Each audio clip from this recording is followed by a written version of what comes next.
Hello guys, hope all of you are doing good. The IES companion team has launched this new initiative called Decoding UPSC Prelims. In this initiative, we will discuss and analyze the previous year papers of UPSC Prelims since the year 2013 and decode the important areas and patterns of UPSC Prelims exam. This will be extremely crucial in the upcoming examinations. Alongside solving these questions, we will also learn various tips and tricks and some other hacks which will come quite handy in the exam. This is our attempt to help students streamline their preparations and increase their score enormously. So, without any further delay, let's begin. Welcome to previous year paper discussion of geography, and today we'll be dealing with the year 2019. In this, the first question is, consider the following states. They have given the name of the 4 states. Now they have asked us to arrange them in the ascending order in terms of percentage of the forest cover to the total area. That is, percentage of forest cover to total area of the state. इसको हमने ascending order में arrange करना है. They have given these 4 options, that is Chhattisgarh, MP, Maharashtra and Odisha. Now if we see that Chhattisgarh में around जो है वो 41% है. क्या है percentage? That is percentage of the forest area to the total area, that is 41%. MP में है 25%, then Maharashtra में है 16% एंड लास्ट इज उड़ीसा में है अराउंड 33%. सो अगर हम उस हिसाब से देखें, now we have to arrange them in the ascending order. So सबसे पहले आएगा महाराष्ट्र, फिर आएगा MP, then it will be Orissa and last में आएगा Chhattisgarh. So what will be the series is 3, 2, 4, 1. We find the same series in option C. So C is the answer. Now since we are on this question, we'll also see ये सब हमें कहाँ से मिलेगा. एक report आती है forest survey report. Forest survey report ये हर 2 साल में आती है. तो जो लेटेस्ट रिपोर्ट आई थी वो 2021 में आई थी. उसके अकॉर्डिंगली अगर हम देखें जो टॉप 5 स्टेट्स है जिनमें सबसे ज्यादा फॉरेस्ट कवर है, that is MACOM, MACOM. M stands for MP, then is Arunachal Pradesh, then is Chhattisgarh, then Odisha, and on 5th number we have Maharashtra. You should at least know the top 5 series here. And similarly, if we see the percentage wise, then the top 5 states are Mizoram. इसमें सारे north east के states है. क्यों? क्योंकि वहां का area बहुत कम है एंड वहां पे जो फॉरेस्ट है वो ज्यादा है, तो इसीलिए जो ये वाला पार्ट है इसमें सारे मेनली नॉर्थ ईस्ट के मिलेंगे. Then you have Arunachal Pradesh, फिर है मेघालय, उसके बाद यू हैव मणिपुर. इसमें टॉप 5 याद रख लेना. एंड फिर है नागालैंड. अगर आपको एक आइडिया देखना है तो मिजोरम में around 84.5% of the total area is covered by a forest. तो इस हिसाब से देख लो. तो यहाँ पे भी टॉप 5 देख लिया हमने और इसमें भी टॉप 5 देख लिया. अब इसके बाद और क्या है, अब ये देखो जो लास्ट रिपोर्ट आई थी वो 1921 में आई थी एंड उसके हिसाब से हम देखें तो देयर हैज 1921 नहीं, ये 2019 में आई थी. आई एम सो सॉरी, ये 2019 में आई थी. और उसके बाद हम अगर ये देखें जो और अभी की रिपोर्ट 2021 में आई है, तो ये जो 2 इयर्स में there has been a increase of forest cover by 2261 square kilometre. और ये जो इंक्रीज हुआ है टोटल, इसमें सबसे ज्यादा जो इंक्रीज हुआ है वो हुआ है इन आंध्र प्रदेश. और ये कितना हुआ है? दैट इज 647 स्क्वायर किलोमीटर इतना इंक्रीज हुआ है. सेकंड हुआ है तेलंगाना में, that is around 632 square kilometre. और थर्ड नंबर पे हुआ है उड़ीसा में 537 स्क्वायर किलोमीटर. ये हमारे फॉरेस्ट इंक्रीज हुए हैं. अच्छा, एक चीज और देखो, इसमें हमारा जो एम है that the 33% of the geographical area should be under forest cover. ये वाला जो एम है ये 17 स्टेट्स एंड यूटीज ने, स्टेट्स प्लस यूटीज ने इसको अचीव कर लिया है. सो ये सब था about the forest survey report 2021. इसमें आपको ये वाला सारा जो फैक्ट्स है इसका आपको आइडिया होना चाहिए और हल्का फुल्का ये भी आप देख लेना कि इसमें से कहाँ कुछ है. अब इसके साथ जब ये बात आई है फॉरेस्ट की, you should also see the map of the forest, जिसमें उन्होंने बात की है कि आपको ट्रॉपिकल एवरग्रीन कहाँ मिलेंगे, आप ये चीज सिंपल सी देखो, अगर आपको रेनफॉल पता है और आपको एलिवेशन पता है कि कहाँ पे कितनी एलिवेशन है, तो you can know the type of the forest there. For example tropical evergreen की हम बात करें, जहाँ पे भी 200 सेंटीमीटर प्लस रेनफॉल होगी वहां पे मिलेंगे। इसके कौन कौन से एरिया है? वेस्टर्न घाट्स में मिलेंगे और आपको ईस्टर्न हिमालयास में मिलेंगे। Eastern Himalayas, to be very specific हम बात करें, जो नॉर्थ ईस्ट का एरिया है यहाँ पे आपको मिलेंगे, जैसे कि आपका मिजोरम में मिलेंगे, आपको यहाँ मिजोरम में मिलेंगे, अरुणाचल में मिलेंगे, मणिपुर में मिलेंगे, मेघालय में मिलेंगे, सो एंड यहाँ पे नागालैंड में मिलेंगे। तो ये सब आपको इसका आइडिया होना चाहिए। देन हमारे जो ट्रॉपिकल मॉइस्ट डेसिडियस फॉरेस्ट है, तो ये आपकी जो मैप है एटलस में, आप वहां से देख सकते हो, बिकॉज यहाँ से भी यूपीएससी कई बार सवाल पूछते हैं, तो इसको भी एक बार अच्छे से देख लेना। Now let's move to the next question. भाई बीच में एक पॉज दे रहा है, उसको काट दियो, मैं इसको चेंज कर रहा हूँ। हाँ, अब वहीं से काट दियो। हाँ, और अब मैं कर रहा हूँ। सो इसके बाद जो सेकेंड क्वेश्चन है, ये बोलता है as per law the compensatory afforestation fund management and planning authority exist at both national and state level.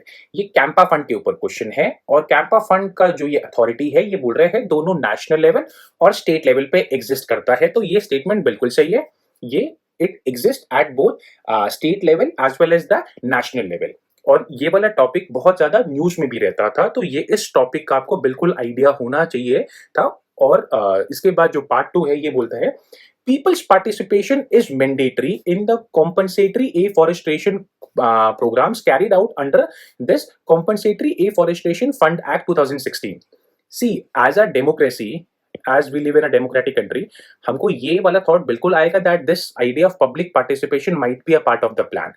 But यहीं पे यूपीएससी ने गेम खेला है। इसका it is not mandatory, it is not being specified under this, it is not mandatory, so this statement is wrong, and यहाँ पे A is the answer, that is only the first statement is right. Now let's move to the next question. It talks about methane hydrate. Now what are the aspects? इसमें हम बात करते हैं first जो statement है वो क्या है। ये अगर हम बात करें मीथेन हाइड्रेट क्या है, we find it in frozen arctic tundra soils alongside it is also find it can be also found in marine sediments. Now let's read the questions. क्या बोलता है? फर्स्ट जो स्टेटमेंट है, ये बोलता है global warming might trigger the release of methane gas from these deposits.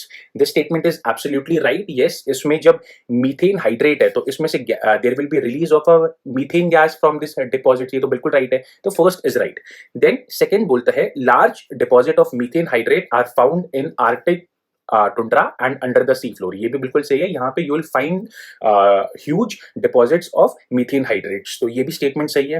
Now third statement talks about methane in atmosphere oxidises to carbon dioxide after a decade or two. See this statement was little bit dicey. इसमें आपको मतलब यहाँ पे आप आके थोड़े से फंस सकते हो। तो ये वाला सवाल उनमें से जहाँ पे आपको 50-50 होना था, क्योंकि जब जैसे अगर आपकी जो स्टार्टिंग की दो स्टेटमेंट राइट होगी तो आपकी 1 and 2 means you are left with option A and B. तो this question is about 50-50, you have to choose one, you have to trust your instinct कि इसमें क्या होना चाहिए। इसमें ये भी राइट है, तो इसका आंसर डी होगा। Now let's move to the next question. It talks about that which of the following group of plant domesticated in the new world and introduced into the old world.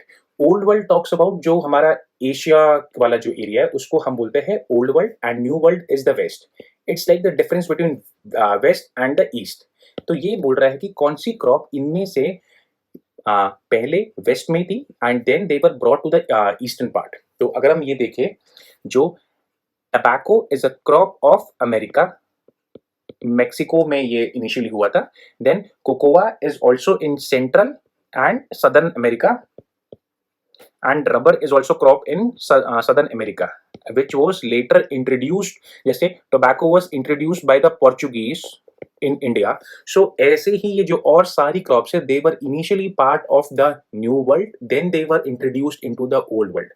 So A is the answer in this. Now let's move to the next question. ये बोलता है this is on kharif crop cultivation the area under the crops. अब हम अगर ये देखें the area under the crops में हम एक जनरल ओवरव्यू ले तो उसमें सबसे ज्यादा जो एरिया अंडर कल्टीवेशन है that is under rice. Rice के बाद जो एरिया है वो है अंडर व्हीट। ये तो बहुत ही ऑब्वियस सी चीज है that rice and wheat will be on the top.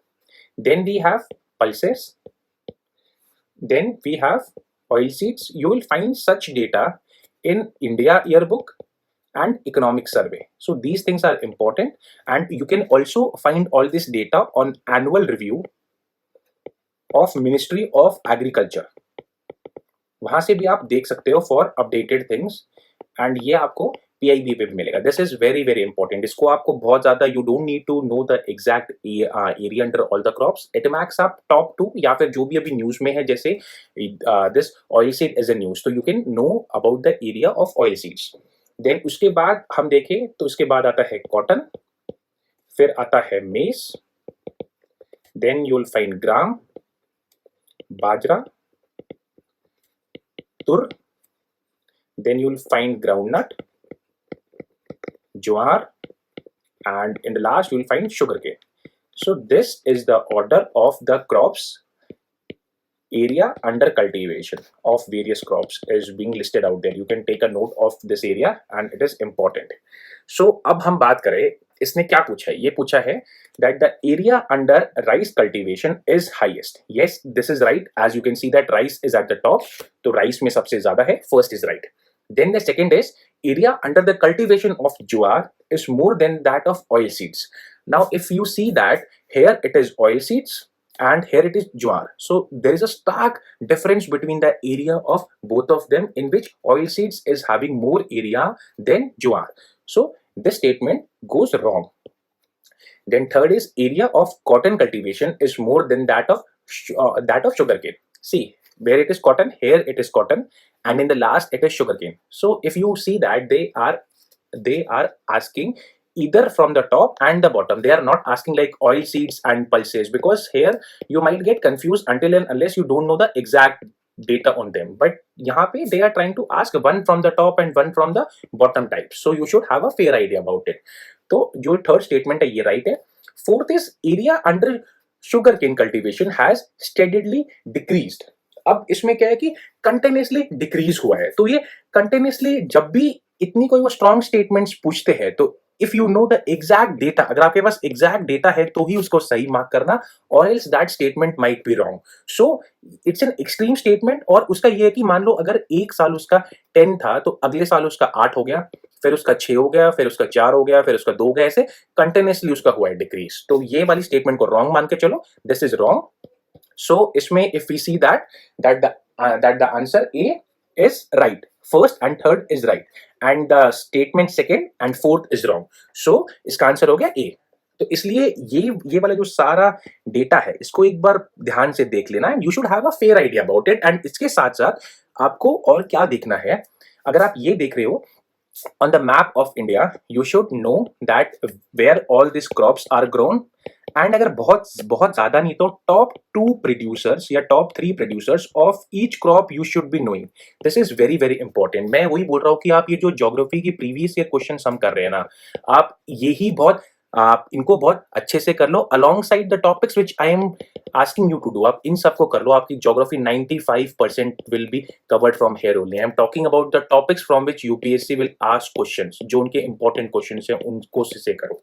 तो इनको बहुत ध्यान से कर लो, because these things are important. And ये जो सब है चीजें, when you are doing your course from your course of geography, उसमें उतनी अच्छे से ये सब चीजें नहीं होती। तो प्लीज इनको, या फिर अगर उसमें है भी तो हम उसमें इतना ज्यादा ध्यान नहीं लगाते हैं। तो प्लीज इनको बहुत सही से कर लो क्या कुछ है, तो यहाँ पे आपको इनका आइडिया होना चाहिए। नाउ इसके बाद let's move to the next question.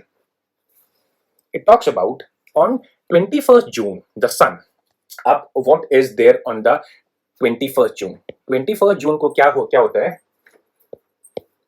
Now if we see that in the northern hemisphere, the sun rays are directly on the tropic of Cancer. They are direct on the tropic of Cancer. And इसमें एक और क्या होता है, when the sun rays are there on the tropic of Cancer, the places beyond the Arctic Circle, I am talking about the Arctic Circle, not Antarctic Circle, ये भी ध्यान रखना। The places beyond the Arctic Circle experience continuous daylight for about 6 months. They will experience continuous daylight for 6 months. तो ये बात कर रहे हैं। अब ये देखो, ये रहा आपका आर्टिक सर्कल और the earth is slightly tilted, and आप इसमें देखो ये रहा sun and this is the angle, so here the sun rays will be there. अब इसमें अगर हम ये देखें, 4 टॉपिक है। ऑन 21st जून द सन, अगर हम इसमें देखें, does not set below the horizon at the Arctic circle. तो ये वाली इस स्टेटमेंट को और इसको बिल्कुल थोड़ा लिंक करके देखो, दैट द आर्टिक सर्कल में इसमें 6 महीने में continuous there will be daylight, तो it is having the same meaning that it is does not set below the horizon at the Arctic Circle. अगर आपको इससे भी एनालाइज नहीं हुआ, then you can also do this thing with the help of elimination. अब वो कैसे? ये बोलता है second, does not set below the horizon of Antarctic Circle, तो इसमें यहाँ पे अंटार्कटिक सर्कल का तो रोल ही नहीं है ऑन 21 जून, तो ये स्टेटमेंट एलिमिनेट होगी।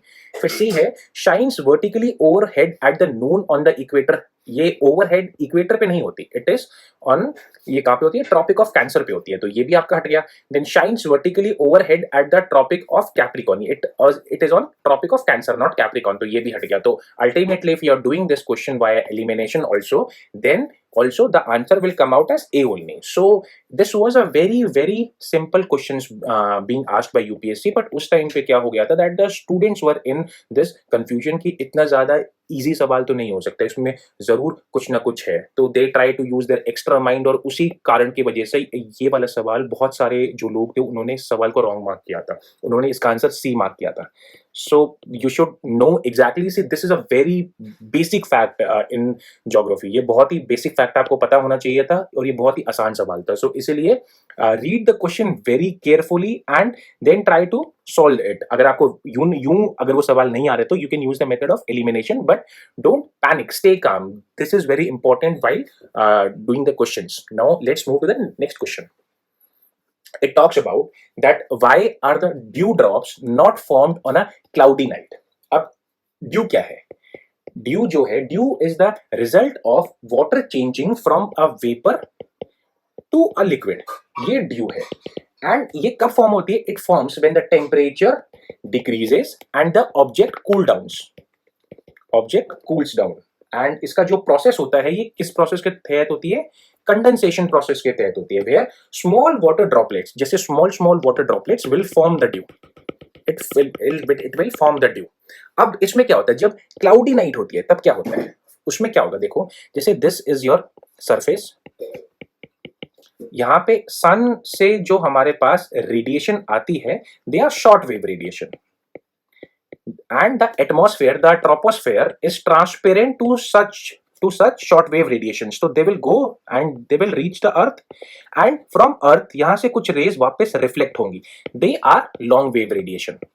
The atmosphere is being heated by this long wave radiation, ये long wave radiation यहाँ पे atmosphere को heat करती है। तो जब यहाँ पे clouds होंगे, so रात के टाइम पे जब यहाँ पे क्लाउड्स होंगे तो ये लॉन्ग वेव रेडिएशन जब यहाँ से एमिट हो रही होंगी, so these long wave radiation will be trapped by the clouds air, तो यहाँ पे ये ट्रैप हो जाएंगी। As a result the temperature won't go down because these long wave radiations will heat the atmosphere.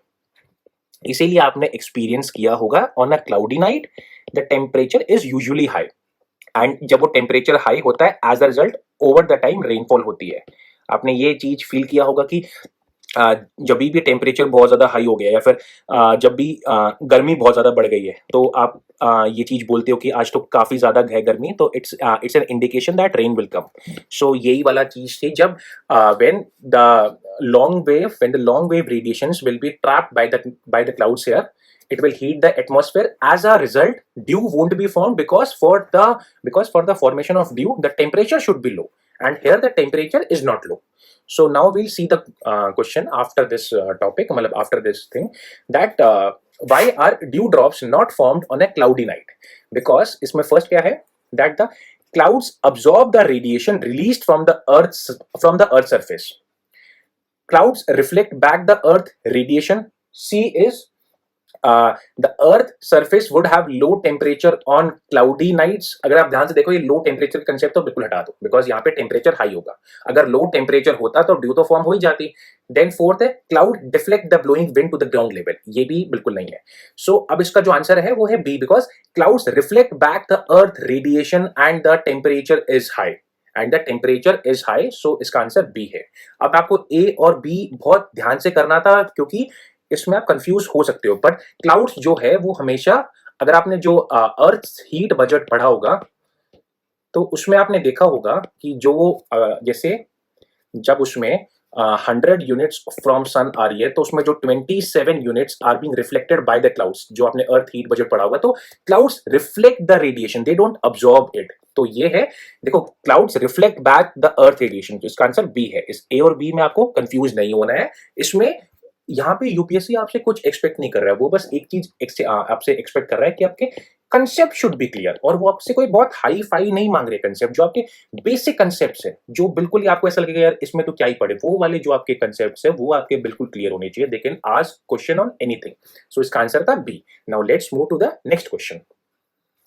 Now they have given the famous place and the river associated with it. See, these are the name. यहाँ पे कौन कौन सी river दिया है? First is Chandrabhaga, then you have Kaveri, and third is Malaprabha, और यहाँ पे हम्पी। तो अगर आप ध्यान से ही देखो तो they just expect you to know the third statement, और आपसे वो कुछ एक्सपेक्ट नहीं कर रहे, क्योंकि ये जो दो नाम है ये अगर ये थोड़ा सा डीप में हो जा रहा है कि इसमें अगर आपको ये मालूम होना चाहिए, थोड़ा डीप हो जा रहा है, वो बस आपसे थर्ड जो है प्लेस इसको एक्सपेक्ट कर रहे थे। क्यों?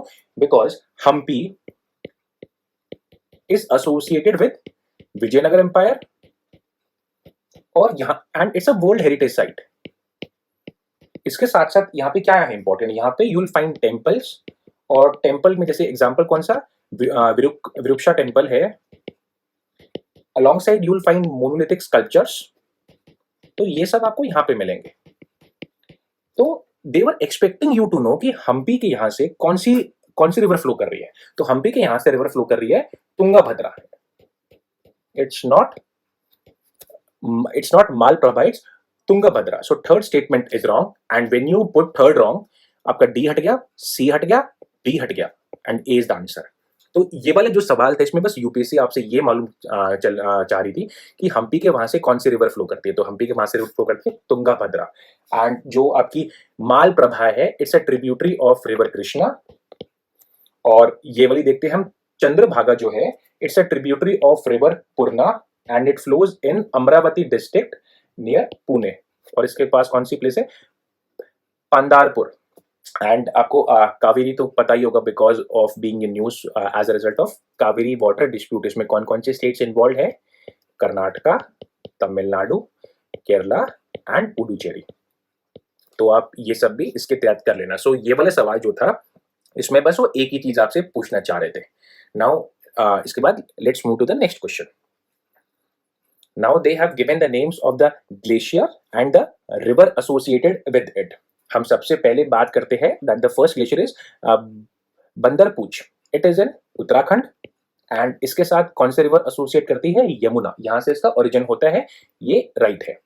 देन इसके बाद हम बात करते हैं दैट इज बाराशिगरी ग्लेशियर, एंड इसके साथ कौन से रिवर की है, चिनाब, और ये कहाँ पे है glacier, it is in Lahaul and Spiti, ये कहाँ पे है, हिमाचल प्रदेश में है, and it is in Chandra valley, यहाँ पे चंद्रा वैली में है ये ग्लेशियर, एंड यहाँ से रिवर चिनाब ओरिजिनेट, सो ये भी राइट है। इसके बाद जो थर्ड है ये है मिलाम ग्लेशियर, ये कहाँ है, it is in Uttarakhand, and यहाँ से जो कौन सी रिवर स्टार्ट करती है, दैट इज रिवर गोरी गंगा स्टार्ट करती है यहाँ से, which is a tributary of Kali. Kali forms the boundary between India and Nepal. तो ये जो थर्ड है यहाँ पे मंदाकिनी, इट इज रॉन्ग। यहाँ पे जो आपकी मंदाकिनी है ये रॉन्ग है, because this river originates from, अगर हम इस चीज का देखें तो ये कहाँ से ओरिजिनेट होती है, it originate from this glacier called Chorabari glacier near Kedarnath. ये केदारनाथ के पास एक ग्लेशियर है, वहां से ओरिजिनेट करती है, उसका नाम क्या है, Chorabari, CHORABARI, that is Chorabari glacier. And इसके बाद सियाचिन, अगर आप ध्यान से देखो तो दोनों ने 2017 में भी सियाचिन पे सवाल आया था, उसके बाद 2021 में भी आया है, so it's an important area. वही ना कि देखो UPSC is having a habit of repeating from its options, they don't repeat the questions per se, but they repeat from the options. So इसीलिए it is very important to analyze all the options in detail because they give you a hint for the next year paper. तो यहाँ पे ये जो देखो, ये जो Siachen glacier है ये किसमें है, it is in Karakoram ranges and it's a source of river Nubra, so ये राइट है। लास्ट में आता है जेमू, और जेमू सिक्किम में है ग्लेशियर, और यहां से रिवर ओरिजिनेट होती है तीस्ता। अच्छा, मैं जो आपको सोर्स की बात कर रहा था, ये देखो, ये जो तीस्ता रिवर पे 2017 में आया था question, they were asking about the source of the river Teesta, तो ये वहां से सवाल आया था। सो अगेन उसके अगले साल ही they have again asked on this river, the same river. तो वही ना कि अगर आपने तीस्ता उस टाइम पे बहुत अच्छे से किया है तो आपसे इस साल का भी सवाल आराम से सॉल्व हो जाएगा। तो यहां से कौन सी रिवर ओरिजिनेट करती है? तीस्ता। सो ये रॉन्ग है। If you see third and fifth are wrong, so ये हट गया, ये हट गया, ये हट गया, and the option A is right. So the right answer is A. So it was all about the glaciers and the rivers associated with it. Now let's move to the next question. Now they have given that what is the common to the places known as like Kaliyapur, Isapur and Kangsabati. ये वाला उस type का सवाल है कि अगर आपको इसके बारे में कोई भी आइडिया है तो इसको ट्राई करना, otherwise leave such questions because ये बिल्कुल ही अननोन है। अगर आपको अब इसमें हम अगर एलिमिनेशन मेथड देखें तो एलिमिनेशन मेथड कहाँ से स्टार्ट होगा? अब ये देखो, इट इज रिसेंटली, इसमें ऑप्शन क्या बोल रहा है? First is that it is uranium deposits जो हमने रिसेंटली डिस्कवर किया है। तो अगर आप न्यूज पढ़ रहे होगे तो इनका अगर कहीं नाम आया है in terms of uranium deposit, तो being a serious aspirant you should know. अगर आपने ये वाली न्यूज कहीं नहीं हुई है, अगर आपने कहीं नहीं इसको रीड किया है तो mark this as wrong. So ये हम कर रहे हैं भी elimination. Then tropical rain forest, as India में ट्रॉपिकल रेन फॉरेस्ट कहाँ पे है? Western Ghats, north east and Andaman and Nicobar island. तो यहाँ पे हमारे ट्रॉपिकल रेन फॉरेस्ट। तो अगर इन तीनों के नाम वहां पे अगर आपने मतलब उतना नहीं है तो ये इसको भी हटा सकते हो। Then underground cave system and डीएस वाटर रिजर्वॉयर। सो इसमें आपको इनका नहीं पता क्योंकि केव भी इसमें ये केव भी हो सकता है एंड इसका डी भी हो सकता है। So here it is 50-50। अच्छा एक बात और, जब अगर आपने चार में से दो ऑप्शन एलिमिनेट अगर आप इससे दो ऑप्शन एलिमिनेट हो गए, then you need to attempt that question, take that chance. It is very important कि अगर आपने दो ऑप्शन एलिमिनेट कर लिए तो चांस लो उसमें बिल्कुल, because then you come at 50-50 and it's a very good percentage to take chances. तो इसमें सी और डी में से लो चांसेस, इसका आंसर डी है। And it was not there in news. ये कुछ मतलब ये उस साल कहीं न्यूज में नहीं था, बस एक छोटा सा कहीं आर्टिकल आया था, यूपीएससी ने वहीं से सवाल उठाया था। तो इन द फर्स्ट गो आई से कि लीव सच क्वेश्चंस, बट अगर आपको फिर भी एलिमिनेशन मेथड यूज करना है तो उससे आपकी जो ए और बी है ये एलिमिनेट हो जा रही है। Now you are left with C and D. अगर आपने चार में से दो एलिमिनेट कर लिए है तो आप इस क्वेश्चन को बिल्कुल अटेम्प्ट करो। उस देन इन द सेम इसका आंसर डी था। नाउ इसके बाद let's move to the next question. Now this question is about PVTG, that is particularly vulnerable tribal groups. अब उसके बारे में क्या बात कर रहा है? ये फर्स्ट जो है स्टेटमेंट ये बात करता है, हम इनके बारे में कुछ ना बहुत ही फैक्ट्स पढ़ लेते हैं बेसिक, जो कि अगर हम जब भी इनके बारे में हम स्टार्ट करते हैं, so these are very basic fact जो हमें हर जगह मिल जाएंगे। They are in 18 states and 18 states and UTs ये है वहां पे। एंड ये कितनी है? They are total 75 in number, total 75 tribal groups है। And what is the criteria for identifying a tribal group as PVTG? इनका क्राइटेरिया है pre agricultural level of technology, मतलब इनके पास जो एग्रीकल्चर लेवल जो इनकी टेक्नोलॉजी है that should be very low, and very low level of literacy होना चाहिए, एंड स्टैग्नेंट और declining population. So these are the criteria to identify a tribal group into a PVTG group. So now we'll try to read the statements. ये बात कर रहे हैं PVTG reside in 18 states and 1 union territory. Yes, 18 states में है and 1 union territory में है, that is Andaman and Nicobar island. तो फर्स्ट स्टेटमेंट राइट है। देन इसके बाद जो टू स्टेटमेंट है ये बोलता है अ स्टैग्नेंट और declining population is one of the criteria for determining PVTG status, ये भी राइट है, वी हैव सीन। थर्ड है there are 92 PVTG officially notified in the country so far. So यहाँ पे 92 नहीं है 75 है, तो this statement is wrong. And fourth is Irular and Konda Reddy tribes are included in the list of PVTG. Yes, it is also right.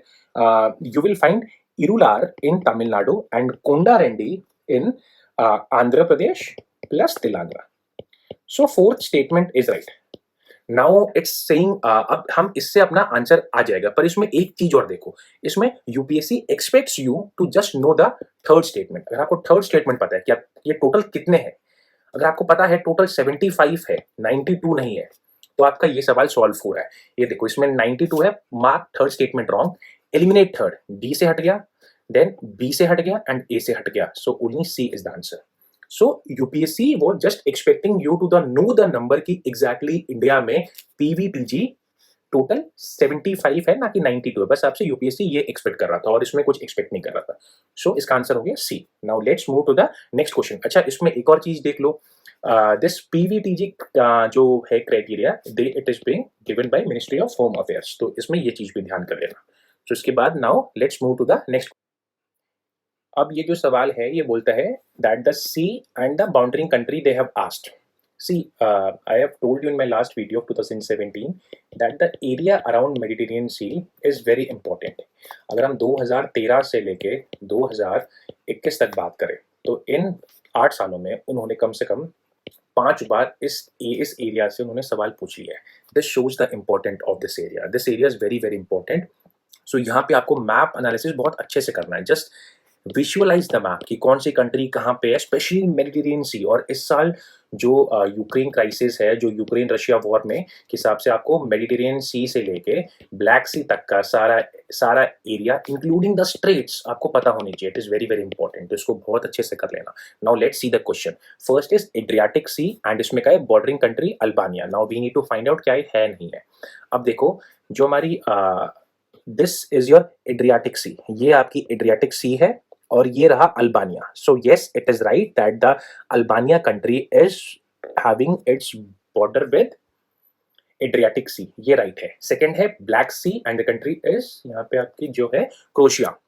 तो ये रहा आपका ब्लैक सी और आपकी क्रोशिया यहाँ नहीं है, ये रही आपकी Croatia. So it is not having any borders with black sea. So this is wrong. Now come to the third part, that is Caspian Sea. Caspian Sea is again very important. See, here it is Caspian Sea and it is having a border with Kazakhstan. So ये वाली बिल्कुल right है. ये रही आपकी Kazakhstan. Then you have Mediterranean Sea having its border with Morocco. तो ये भी सही है बिकॉज ये रहा मोरक्को और ये रहा मेडिटेरियन सी, तो इसका बॉर्डर बिल्कुल है. तो ये भी स्टेटमेंट राइट है. दैट इज एंड लास्ट है रेड सी एंड सीरिया. तो अब ये देखो, ये रहा आपका सीरिया. तो इसमें it is having borders with Mediterranean Sea but it is not having borders with Red Sea. कहाँ पे है, कहाँ है रेड सी?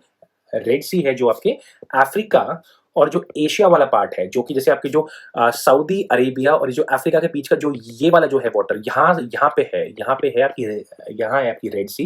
एंड रेड सी में आपका जॉर्डन, ये जो है जॉर्डन, ये उससे बाउंड्री टच करता है बट सीरिया टच नहीं करता है. It only touches its boundary with Mediterranean Sea. तो ये आपकी लास्ट वाला ऑप्शन भी हो गया wrong. So if we see that इसमें से कौन कौन से राइट है, that is 1, 3 and 4. That is answer is B. सिर्फ बी आपका इसमें से राइट आंसर है. सो इसमें आपका बी आंसर है and it was just a map based question which needs your visualisation, that you need to visualise it on the map of it and it is very important. ये वाला जो area इसको फिर से बहुत अच्छे से कर लेना. इस साल भी न्यूज में है तो प्लीज इसको बहुत अच्छे से कर लेना.